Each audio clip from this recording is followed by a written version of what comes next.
Hi! Ito na yung araw ng celebration ng birthday ni nanay at nag-prepare na din dyan dahil nga may surprise sa kanya na lechon at cake.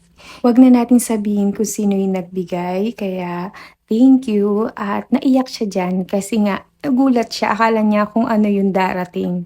Simple celebration lang naman talaga kaya dito lang kami sa bahay dahil ayaw niya din nasa resort o kung saan. Mas gusto niya talaga dito sa bahay kasi gusto niya talaga kasama yung mga kapitbahay namin. Nag-set up at nag-ayos lang sa may kubo namin kasi nasa tapat siya ng dagat. So dyan na lang yung ginawa namin at si ate ang nag-design lahat niyan. Of course, syempre sa tulong din ng iba. Ang sabi niya nga masaya daw siya ngayong araw na to kasi nga ganyan yung gusto niya, simple lang talaga, tapos nasa labas lang ng bahay. Konti lang yung videos ko diyan kasi ako yung nag-host kasi wala daw. So kahit hindi marunong, inilaban. Okay na yun, napagtiyagaan naman nila ako.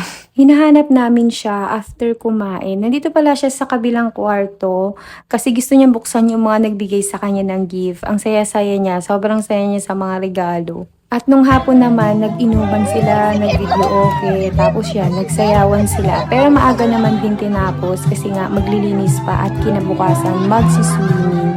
Kailangan na gumising ng maaga at itong mga to tulog pa dahil nga mga puyat kagabi.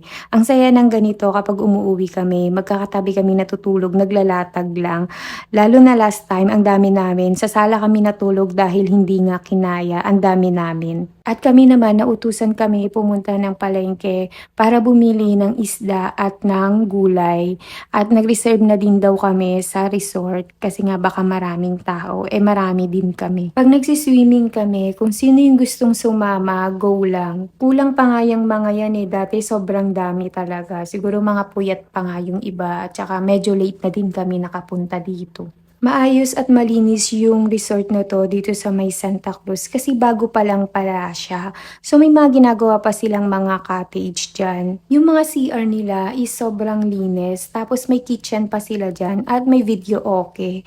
Ang bait nga nung may-ari kasi pinahiraman pa kami ng electric fan. Pero yung sa cottage namin kasi is mahangin naman. Sa resort na to, meron siyang katapat na ilog at 1 minute walk lang yata o 2 minutes walk is nandyan na yung hagdan niya sa may gilid. So, public naman to. Pwedeng pumunta kahit na sino. Bago kami pumunta dyan, nakikita na namin ang daming naliligo. At malinis naman yung ilog. Yun nga lang, kapag natatapakan mo siya, parang may konting putik siya sa gilid.